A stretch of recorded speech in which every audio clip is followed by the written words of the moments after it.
여러분, 우리는 지난주에 요셉의 삶 가운데 분명히 나타나는 그 누구도 대신할 수 없는 하나님의 섭리와 계획에 대해서 말씀을 함께 나누었습니다.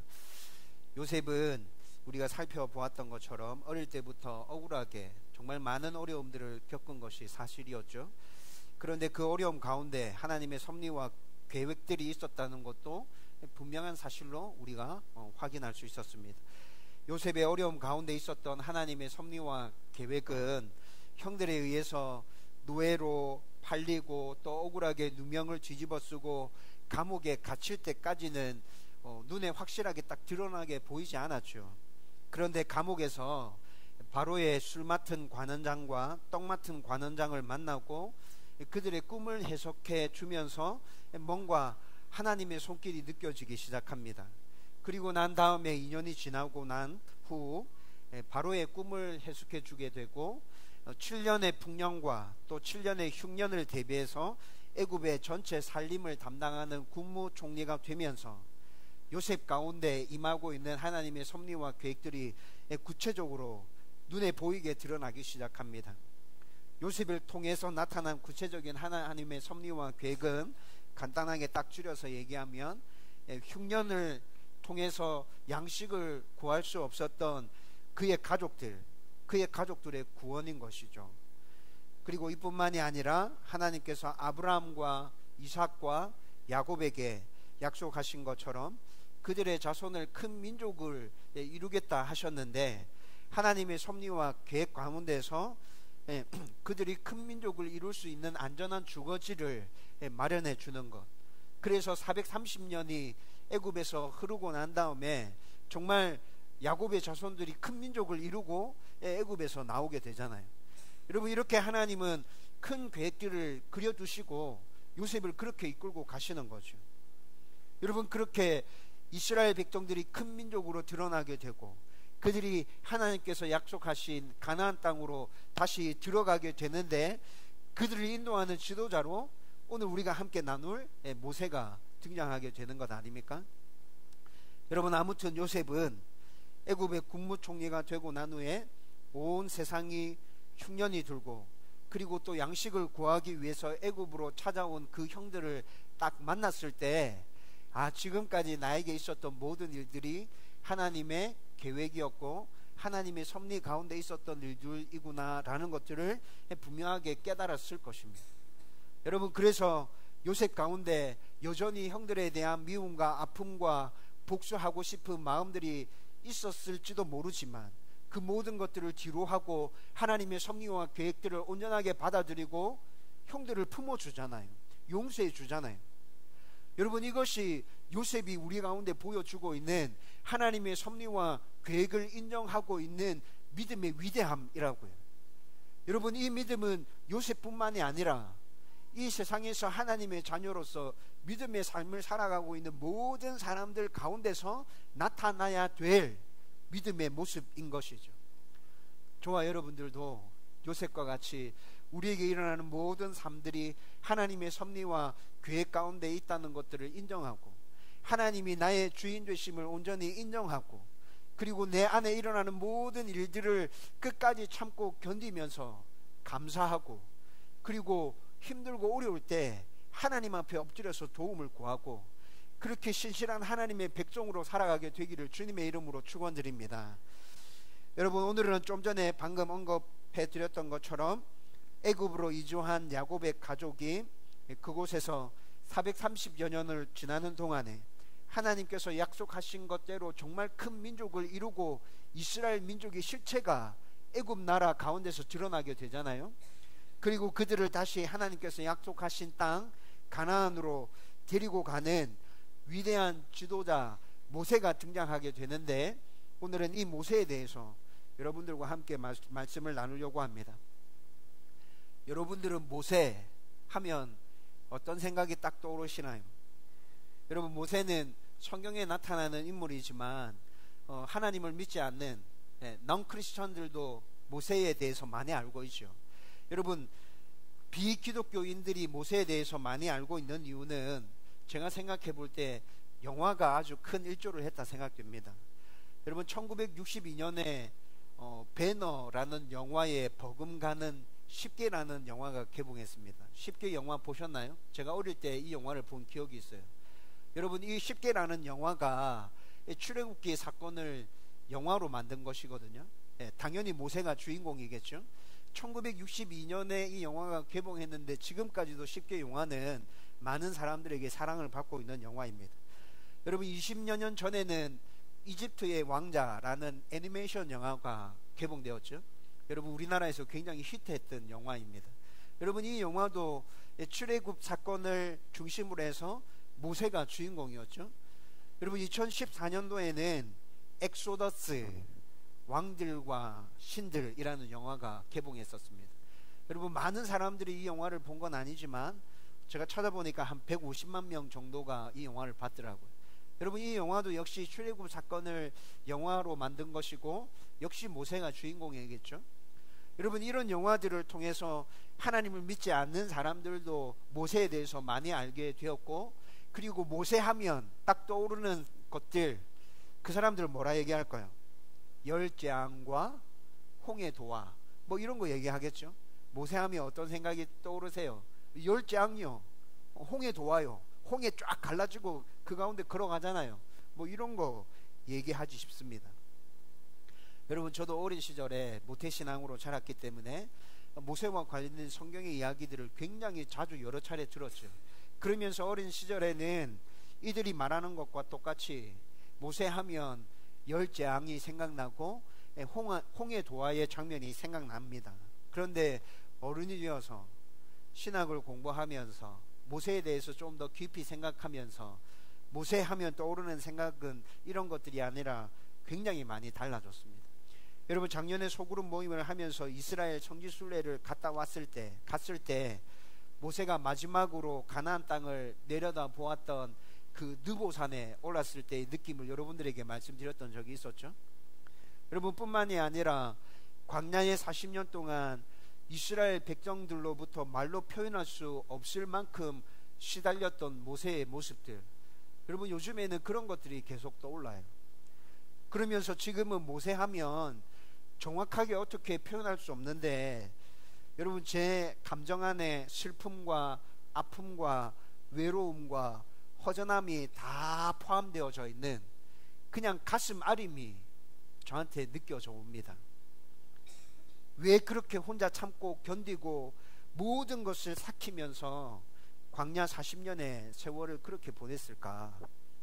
그리고 온갖 고생들을 다 하고 난 다음에 하나님께서 말씀하신 그 약속의 땅 가나안에 도착해서 이제 눈앞에 가나안 땅이 보여지고 있는데 그곳에 들어가지 못하는 그 모세의 심정, 그건 어땠을까?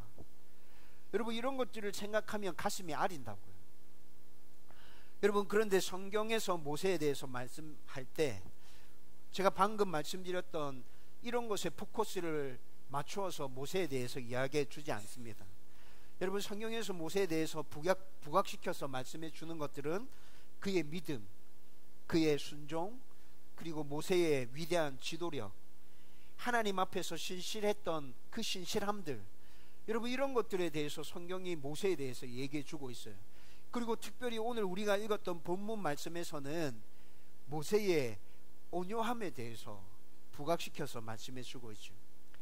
여러분 성경에서 모세를 다시 한 번 더 찾아서 꼼꼼하게 한번 살펴보십시오. 모세는 정말로 온유한 사람이 맞았습니다.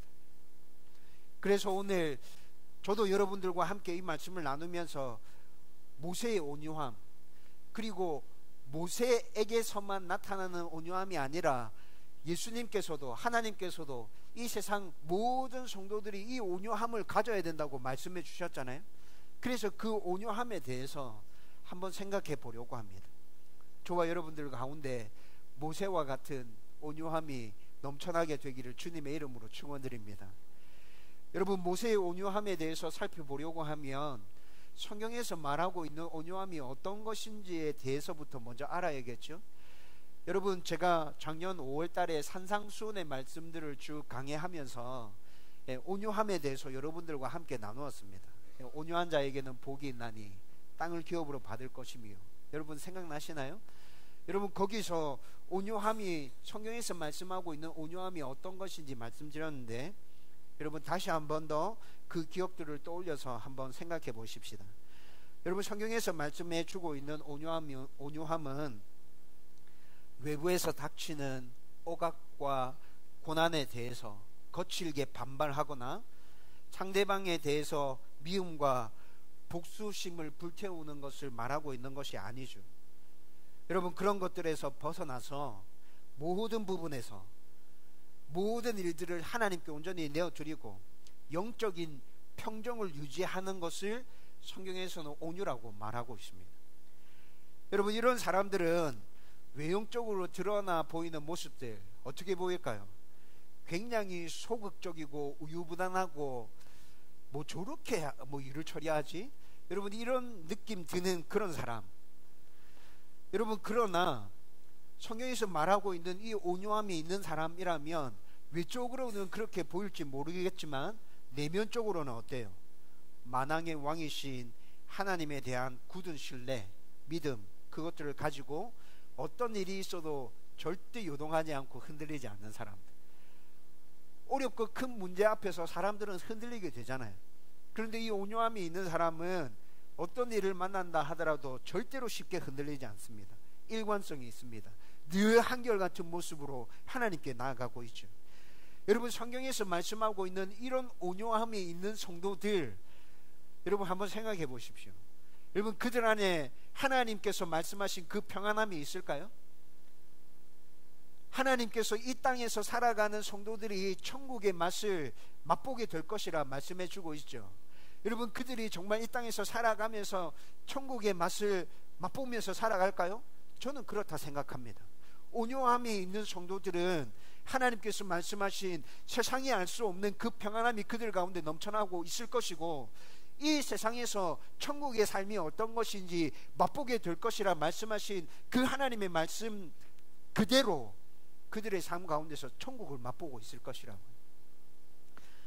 여러분 마틴 로이드 존스 목사님이 이런 온유함에 대해서 이해하기 쉽도록 우리에게 설명해 주었습니다. 로이드 존스 목사님은 온유는 다른 사람들에 대해서 겸손하고 온순한 태도다 이렇게 말씀하셨어요. 여러분 그런데 로이드 존스 목사님이 말씀하신 이 온유는 사전적인 의미 그대로입니다. 다른 사람들에 대해서 겸손하고 온순한 태도, 우리도 온유가 다 이런 것이라 생각하고 있죠. 그런데 로이드 존스 목사님의 설명을 뒤에 쭉 살펴보면 이 안에 아주 큰 의미가 담겨져 있다는 것을 발견할 수 있습니다. 로이드 존스 목사님이 이것에 대해서 설명하면서 이렇게 얘기합니다. 우리가 스스로 자신이 죄인이라는 것을 인정하기는 굉장히 쉽습니다. 그렇죠? 내가 죄인이라는 것을 하나님 앞에서 말씀을 통해서 또 기도하는 가운데 그것을 인정하는 것은 쉬운 일이잖아요. 어려운 게 아니잖아요. 그런데 여러분, 다른 사람들이 나에 대해서 그렇게 얘기하는 것을 받아들이는 것, 그것은 어떤가요? 여러분, 제가 나의 죄들을 생각하면서 하나님께 회개하고 깊이 용서를 구하면서 눈물로 그렇게 기도했어요. 아, 내가 진짜 죄인이구나. 완전 쓰레기 같은 인생이구나. 버러지구나. 바울이 벌레만도 못한 인간이라고 얘기했는데 그게 어떤 의미인지 내가 알 것 같다. 여러분, 그렇게 기도하면서 깊이 깨달았어요. 그래서 하나님께 죄인이라고 인정했고 고백했고 용서해달라고 울고불고 난리를 쳤습니다. 그런데 누군가가 저의 그런 모습들을 보고, 그렇게 기도하고 있는 모습을 보고 어느 날 저에게 다가와서 이렇게 얘기합니다. 목사님, 참 죄가 많은 것 같대요. 목사님이면서 왜 그렇게 많은 죄들을 지었대요? 사회로부터 좀 격리되어야 될 필요가 있을 것 같이 제가 느껴졌어요. 여러분, 누군가가 나에게 찾아와서 그렇게 얘기한다면 여러분, 그거 받아들일 수 있을까요? 여러분들이 스스로 말씀과 부닥쳐서 죄인이라는 것을 인정하기는 쉬운데 누군가가 여러분들에게 찾아와서 그렇게 얘기한다면 여러분들은 어떻게 반응할 것입니까? 로이드 존스 목사님이 이 설명을 하면서 이야기합니다. 그것까지도 받아들일 수 있는 것이 성경에서 말하는 온유함이다. 여러분, 사람들은 이렇게 얘기하는 누군가를 만났을 때 자연스럽게 그 말에 반박하고 싶은 생각이 듭니다. 그래, 나 죄인 맞다. 그런데 그게 니랑 무슨 상관이 있는데? 내가 니한테 해코지 하더나? 내가 니한테 잘못하더나? 그렇게 하지 않았잖아. 근데 왜 간섭이냐? 여러분, 이렇게 말하고 싶은 게 사실이잖아요.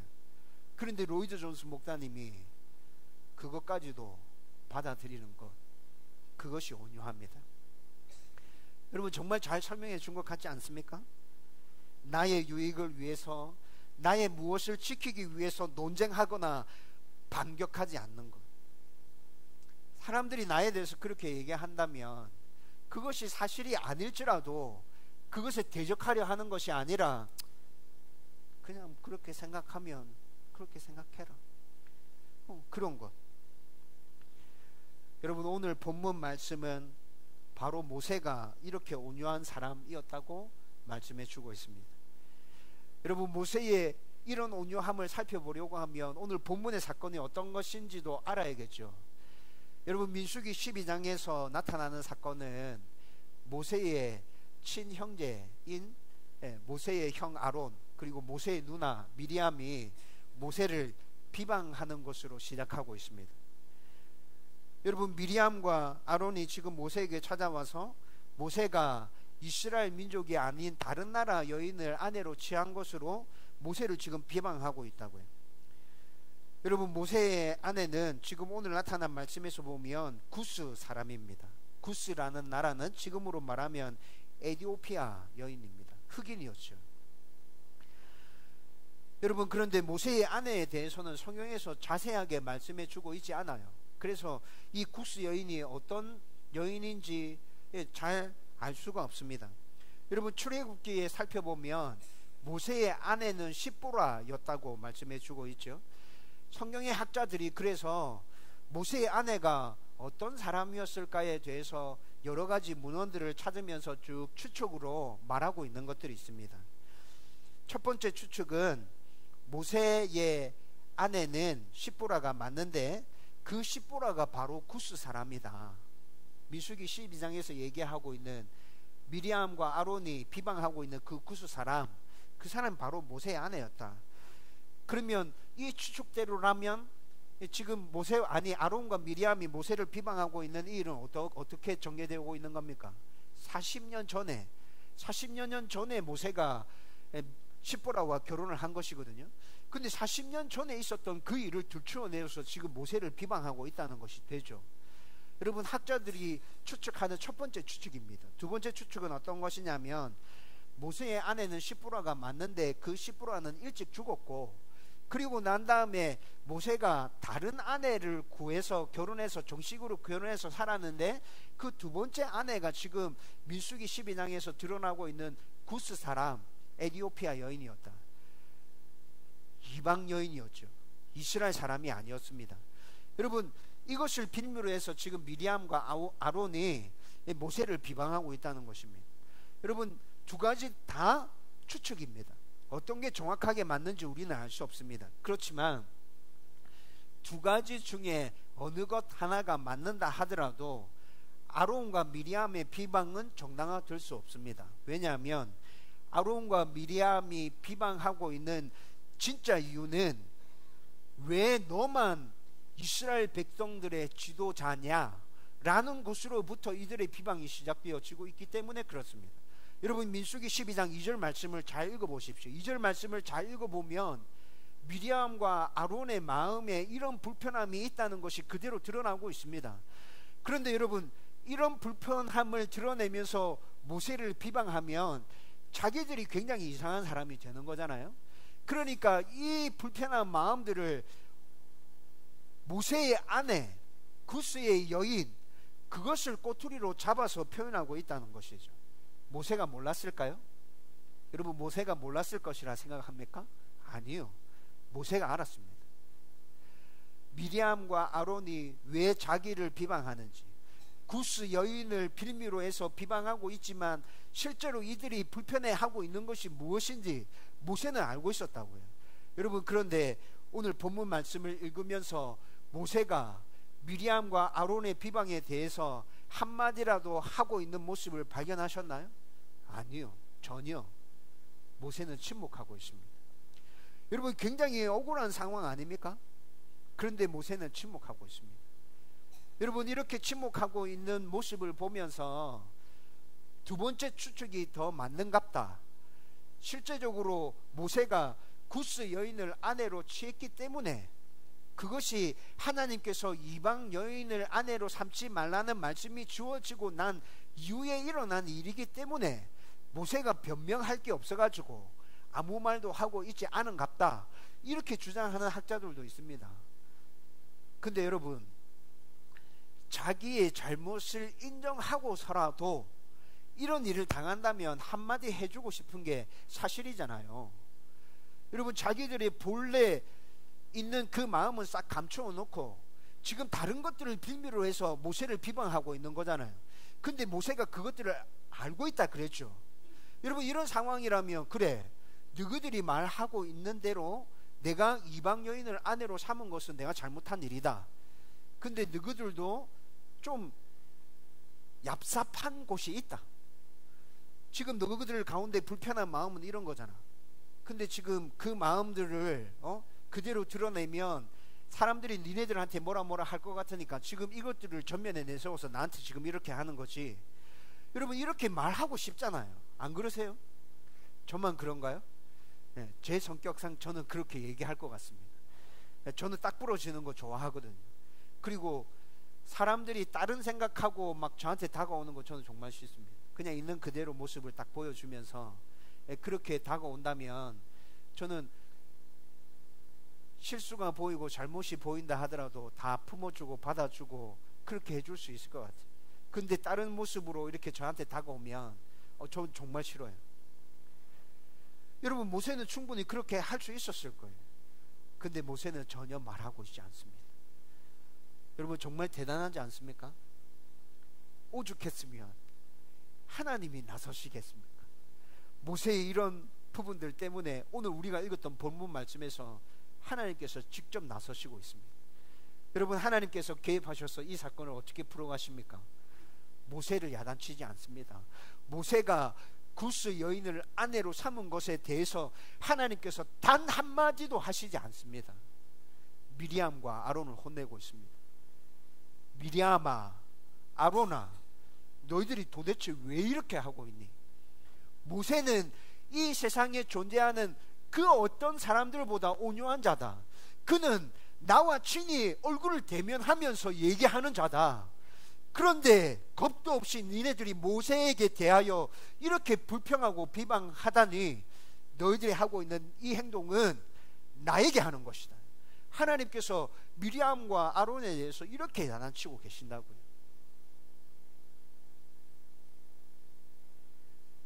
여러분, 모세가 광야 40년 동안 이스라엘 백성들을 이끌어가면서 이스라엘 백성들이 모세를 얼마나 힘들게 만들었습니까? 모세의 속을 뒤집어 놓는 짓을 얼마나 많이 해요. 그런데 여러분, 모세가 이스라엘 백성들의 그런 모습들을 끝까지 참고 어떨 때는 자신의 목숨을 걸고 이스라엘 백성들을 품어내잖아요. 하나님, 저들을 용서해 주십시오. 저들을 멸하시려고 하신다면 저를 죽이십시오, 하나님. 여러분, 모세가 이렇게 중보기도 하며 나가죠. 여러분, 그런 모습 속에서 모세의 온유함을 정말 발견할 수 있지 않습니까? 여러분, 한결같이 모세는 이렇게 온유했다고요. 그리고 또 성경에서는 온유의 다른 모습에 대해서 우리에게 말씀해 주고 있습니다. 여러분, 성경에서 말씀해 주고 있는 온유의 또 다른 모습은 부드럽고 온순하면서 또 한편으로 꺾이지 않는 강인함에 대해서 우리한테 얘기해 주고 있습니다. 여러분, 온유를 부드럽고 온순한 것으로만 알고 있어서, 그래서 불의를 보고 죄를 보고 악을 보면서도 여전히 부드럽게 대하고 있다면 그것은 온유로 가장한 비겁함입니다. 하나님 나라 백성이 가져야 하는 온유함은 비겁함이 아닙니다. 부드럽고 온순하고 겸손하면서, 그러면서 악과 죄와 불의에 대해서는 강함으로 절대 구부리지 않는 것. 여러분, 제가 화를 내라고 말씀드리는 게 아닙니다. 악을 볼 때, 죄를 볼 때, 불의를 볼 때 여러분 화를 내면서 막 이렇게 하라는 게 아니고, 그 앞에서 굽히지 않는 모습들, 그건 잘못된 거예요, 그건 죄예요 라고 말할 수 있는 것, 여러분 그것이 온유라고 성경은 우리에게 또 얘기해 주고 있습니다. 자기 유익과 자기 권리와 자기 변호와 자기 방어에 대해서는 부드럽고 온순하지만 불의와 악과 죄와 불경건에 대해서는 단호한 것, 이것이 온유라고 성경이 계속 얘기해 주고 있다고. 여러분 이 온유가 없어서 지금 우리 사회가 이렇게 병들고 힘들어하고 아파하고 있는 것 아닙니까? 여러분 그런데 모세에게서 이런 온유의 모습이 드러나고 있습니다. 여러분 출애굽기 32장 19절의 말씀을 같이 한번 읽어보십시다. 다 같이 읽겠습니다. 시작. 진에 가까이 이르러 그 송아지와 그 춤추는 것들을 보고 크게 노하여 손에서 그 판들을 산 아래로 던져 깨트리니라. 아멘. 여러분 이 사건이 어떤 사건인지 잘 알고 있죠. 출애굽한 이스라엘 백성들이 시내산에 도착하고 난 다음에 하나님과 언약을 맺습니다. 나는 너희들의 하나님이 되고 너희는 내 백성이 될 것이다. 그렇게 하나님과 중요한 언약을 맺고 난 다음에 하나님께서 모세를 따로 시내산 위로 불러 올리십니다. 그리고 난 다음에 하나님께서 이스라엘 백성이 지켜야 될 법을 수요해 주십니다. 하나님의 백성이 되었기 때문에 하나님 백성들은 하나님의 법을 지켜야 되는 것이죠. 그렇죠? 그래서 하나님의 법을 주시기 위해서 모세를 시내산으로 불려 올려서 40일 동안 하나님과 대면하는 가운데 모세가 하나님의 율법 10계명으로 대표되어지는 하나님의 율법을 받아서 내려오는 장면입니다. 그런데 40일이 지나서 시내산을 내려오는데 모세의 눈앞에 펼쳐지는 광경은 어떤 것이었습니까? 이스라엘 백성들이 40일 동안 모세를 기다리지 못하고 금송아지를 만들어서 우상 숭배하고 있는 장면이 모세의 눈앞에 펼쳐지고 있는 거예요. 여러분 이때 모세가 너무너무 화가 치밀어 올라서 자기 손에 들려져 있던 그 하나님의 율법 10계명 돌판을 그들을 향해서 던져버리는 말씀이 방금 읽었던 이 말씀입니다. 여러분 모세가 들고 있는 두 돌판, 제가 방금 설명해 드렸죠. 이 돌판이 어떤 돌판이라고요?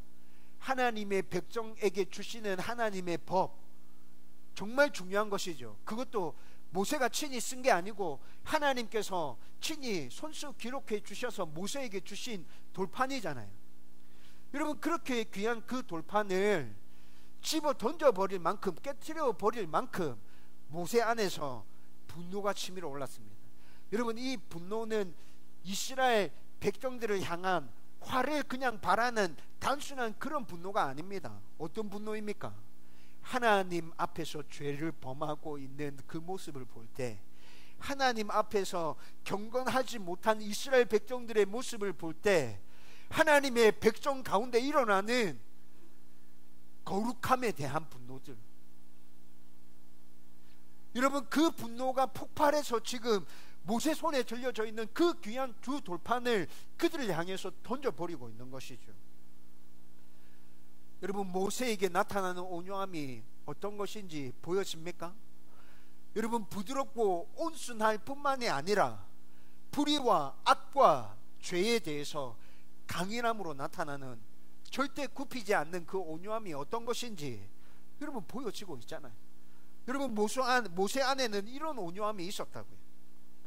여러분 그런데 모세에게 있었던 이 온유함이 모세가 태어났을 때부터 그 안에 존재하고 있었을까요? 아니요, 절대 그렇지 않습니다. 여러분 모세 안에 있었던 이 온유함은 그가 젊은 시절에는 없었어요. 그의 안에서 찾아볼 수가 없습니다. 여러분 모세의 젊은 시절을 살펴보면 그의 안에는 다른 사람들과 똑같은 그냥 혈기왕성한 그런 모습만 모세 안에 있었다. 여러분 출애굽기 2장으로 돌아가서 모세의 그런 모습들을 한번 찾아보십시오. 출애굽기 2장의 사건을 읽어보면 모세가 애국 군인을 죽이고 미디안으로 도망치는 사건이 기록되어져 있습니다. 여러분 우리가 알고 있는 대로 모세는 어쩔 수 없이 갓난아기일 때 어쩔 수 없이 부모로부터 나일강에 버림을 받았고 바로의 공주에게 건짐을 받아서 애굽 왕궁에서 왕자로 자라게 되죠. 여러분, 그리고 하나님의 은혜로 모세의 친엄마인 요게벳이 자기 유모가 되어서 그렇게 자라나게 됩니다. 그리고 모세의 유아 시절과 유년 시절에는 자기의 유모, 친엄마 요게벳으로부터 이스라엘 백성들이 가지고 있는 하나님 경외하는 사상에 대해서 집중적으로 교육받으면서 모세가 그렇게 자라나게 됩니다. 여러분, 모세의 어린 시절의 배경이 이랬기 때문에 모세가 자라나고 난 다음에 자기 동족들이 애굽 군인으로부터 괴롭힘을 당하는 모습을 볼 때 저를 구해줘야겠다는 생각으로 그 애굽 사람을 쳐 죽이게 되죠. 그런데 이 사건에서 나타나는 모세의 모습은 온유함이 아니라 제어하지 못하고 주체하지 못하는 혈기 가득한 모습 아닙니까? 이런 모세를 하나님께서는 미디안 광야에서 양떼를 돌보게 하시면서 40년 동안을 다듬으십니다. 그리고 40년이 흘러서 온유한 모습으로 변화된 모세를 하나님께서 다시 불러주시고 그를 통해서 지금 이스라엘 백성들을 하나님께서 약속하신 가나안 땅으로 인도해 가도록 하고 계시죠. 여러분, 여기서 여러분들의 상상력을 동원해서 곰곰이 한번 생각해 보십시오. 모세가 40년 동안 미디안 광야에서 지내는 동안에 어떤 훈련을 받았을 것 같습니까? 유격 훈련 받았을까요? 총검술 훈련했을까요?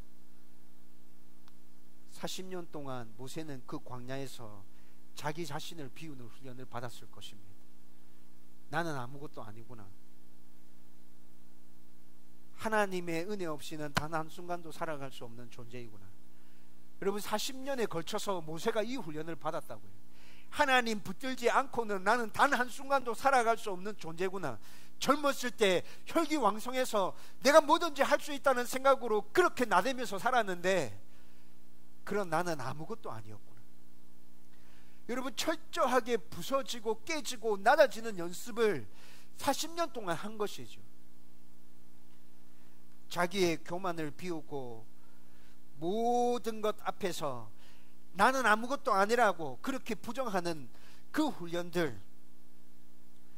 여러분, 애굽의 왕자로 살았던 그가 사람을 죽이고 난 다음에 먼 나라 타국으로 도망가서 그렇게 비참하게 생활하고 있는 그 모습을 여러분 한번 상상해 보십시오. 여러분, 애굽 왕궁에서 모든 것들을 다 누리면서 자랐던 그가 양치는 자로 평범한 서민처럼 생각하면서 그가 느꼈을 그 고통들과 그 고뇌들을 한번 생각해 보십시오.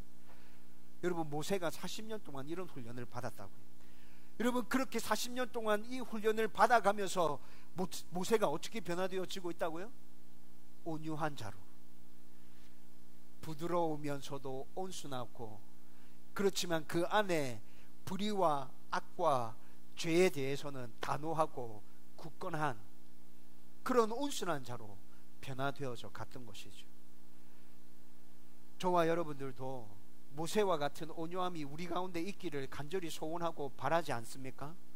여러분, 그렇다면 모세가 훈련받았던 그 훈련들 굉장히 힘들고 어렸을 거예요. 혹독했을 거예요. 모세 입장에서 그 훈련들 다시는 받고 싶지 않았을 거예요. 그렇지만 우리가 정말 모세와 같이 온유한 사람이 되기를 원한다면 나의 가운데도 그런 훈련의 기간이 필요하다는 것을 인정하고, 하나님, 제가 그 훈련을 잘 통과하고 모세와 같이 온유한 사람 되게 하여 주옵소서. 이런 소원함이 일어나게 되기를 주님의 이름으로 축원드립니다. 여러분, 그리고 성경에서 우리가 작년에 산상수훈 말씀 나눌 때 온유한 자에게 주어지는 축복도 있었음을 우리는 확인했었습니다. 그렇죠? 여러분, 모세가 이렇게 힘들고 어려운 훈련의 과정을 거쳐서 온유한 자가 되었는데 하나님께서 주시는 축복이 없다면 우리가 굳이 이렇게 어렵고 힘든 훈련을 받아서 온유한 자가 될 필요가 없는 거잖아요. 여러분, 성경에서는 분명히 온유한 자에게 주시는 축복이 있다 말씀하고 있거든요. 여러분, 그 축복을 알면 온유한 자가 되어 가고자 하는 그 훈련에 있어서 강력한 동기부여가 되어질 것입니다. 여러분, 온유한 자에게 주어지는 축복은 어떤 축복입니까? 성경에서 온유한 자에게 주시겠다 말씀하시는 그 말씀들을 쭉 찾아보면 구약에서 이스라엘 백성들이 가나안 땅을 점령하고 지파별로 땅을 분배받지 않습니까? 여러분, 그 의미를 그대로 담아서 온유한 자에게는 땅을 기업으로 주겠다, 성경에서 이렇게 말씀하고 있습니다.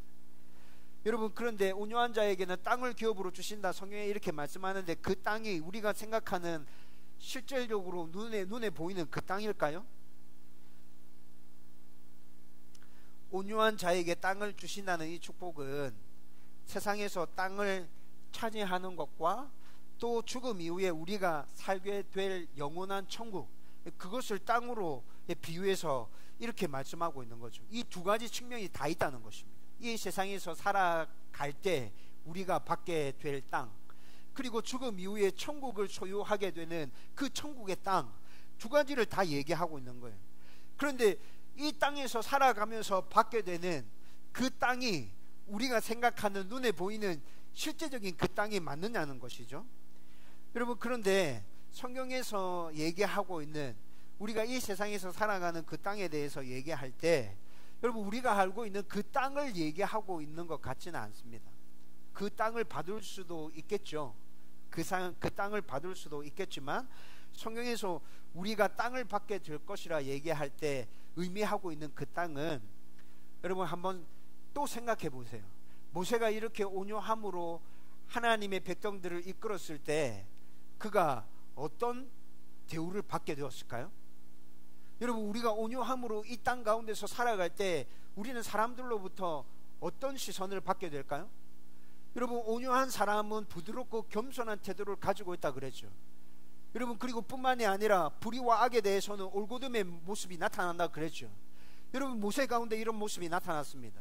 그리고 우리 가운데 이런 모습이 나타난다면 아마 사람들이 모세를 볼 때도 그렇고 우리를 볼 때도 그렇고, 저 사람 참 괜찮은 사람이야, 저 사람 안에 올곧음이 있어, 저 사람은 신뢰할 수 있는 사람이야, 믿을 만한 사람이야 라고 인정받지 않을까요? 여러분, 성경에서 사람들로부터 받는 이 인정들, 그리고 그렇게 인정받는 사람들 주위에는 좋은 사람들이 모여들게 되겠죠. 여러분, 그렇게 좋은 사람들을 성경에서는 이 땅 가운데서 우리가 받는, 온유한 자들이 받는 복, 땅을 얻는 그 복, 그것이라 말씀하고 있습니다. 여러분, 그렇게 좋은 사람들과 함께 우리는 이 땅 가운데서 하나님의 나라를 세워가게 될 것이고 하나님의 뜻들을 이루며 살아가게 될 것입니다. 여러분, 모세 가운데서도 이런 모습이 나타납니다. 여러분, 이스라엘 백성들이 모세를 진정한 지도자로 인정했습니까? 네, 진정한 지도자로 인정했죠. 여러분, 여호수아가, 다음 주에 여호수아에 대해서 살펴볼 건데, 여호수아가 등장할 때의 모습을 보면 이스라엘 백성들이 모세를 얼만큼 진정한 지도자로 생각했는지 우리는 알 수 있게 됩니다. 여러분, 모세를 이스라엘 백성들이 두려워했나요? 두려워했죠. 모세에게서 나는 그 광채를 두려워해서 수건으로 좀 얼굴을 덮어쓰고 나와주세요, 이렇게 이스라엘 백성들이 부탁했잖아요. 여러분, 성경을 읽어보면 이스라엘 백성들이 모세를 돌을 들어 치려고 했던 장면이 몇 번 나타납니다. 그런데 모세에 대한 이런 두려움이 없었다면, 진짜 모세를 지도자로 인정하지 않았다면 돌을 들어서 모세를 치려고 했던 이 시도가 모의로 끝나지 않고 진짜 그렇게 했을 거예요. 여러분, 이스라엘 백성들의 악함을 볼 때 그들은 그렇게 하고도 충분히 남았을 겁니다. 그런데 그렇게 실행에 옮기지 못했습니다. 왜 그랬습니까? 그들 안에 두려움이 있었다고요. 모세는 진짜 지도자, 하나님의 사람, 이스라엘 백성들로부터 모세가 그런 인정을 받았다는 것이죠. 온유한 자로 살아갈 때 사람들로부터 이런 인정을 받게 된다는 것입니다. 우리도 이 땅 가운데서 온전한 자로 살아갈 때 우리와 함께 지내는 사람들이 우리를 그렇게 인정해 줄 것입니다. 여러분, 그것이 이 땅 가운데서 살아가면서 온유한 자들이 받게 될 땅, 그 땅의 축복이라고요. 여러분, 뿐만이 아니라 성경은 이것보다도 천국에서 받게 되는 그 천국의 땅을 더 비중을 두고 얘기해 주고 있습니다. 온유한 자는 반드시 천국의 땅을 받게 된다, 천국에 들어가게 될 것이다. 여러분, 그리고 그 축복을 얘기하면서 기업이라 얘기하고 있습니다. 여러분, 기업이 뭐냐면 자연스럽게 물려지는 유산을 얘기하는 겁니다. 내가 막 힘들여서 노력하고 발부둥 치지 않아도 여러분 나한테 오는 유산, 상속들은 그냥 자연스럽게 시간이 지나면 이렇게 넘어오는 것들이잖아요. 여러분, 그런데 온유한 자가 땅을 기업으로 받는다, 이렇게 얘기하고 있어요. 이 말이 무슨 말이에요? 온유하게 살면 네가 특별히 축복을 받으려고 발부둥 치지 않아도 돼. 너가 그렇게 악착같이 애쓰지 않아도 돼.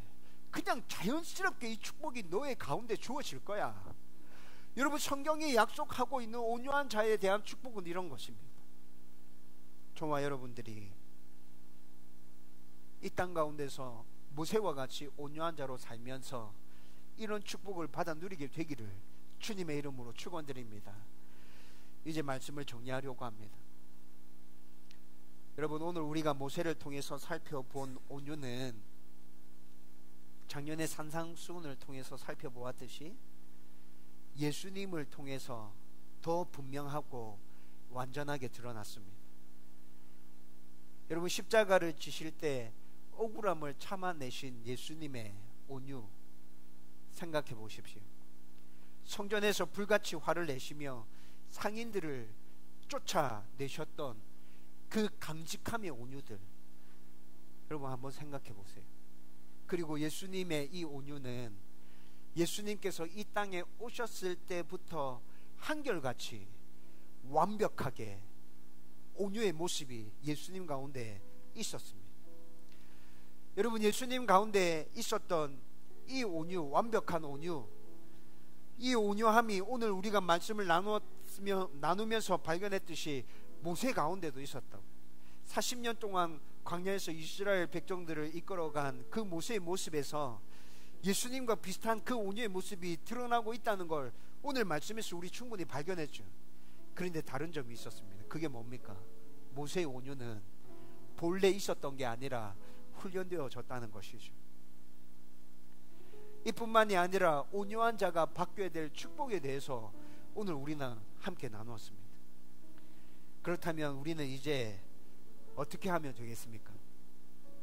저와 여러분들이 모세와 같이 자기 유익, 자기 권리, 자기 변호, 자기 방어에서는 부드럽고 온순하게 그렇게 살아가지만 불의와 악과 죄, 불경건 등에 대해서는 단호하게 대처하는 진짜 온유한 자들이 되어야 하지 않겠습니까?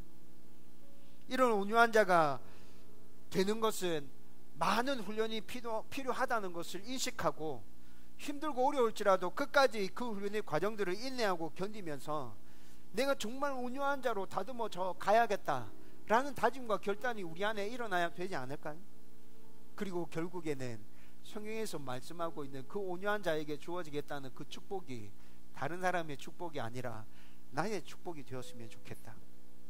내가 악착같이 복을 받으려고 매달려서 그렇게 얻어내는 것이 아니라 그냥 내가 자연스럽게 온유한 자가 되어져 감으로 말미암아 주어지는 그 축복들,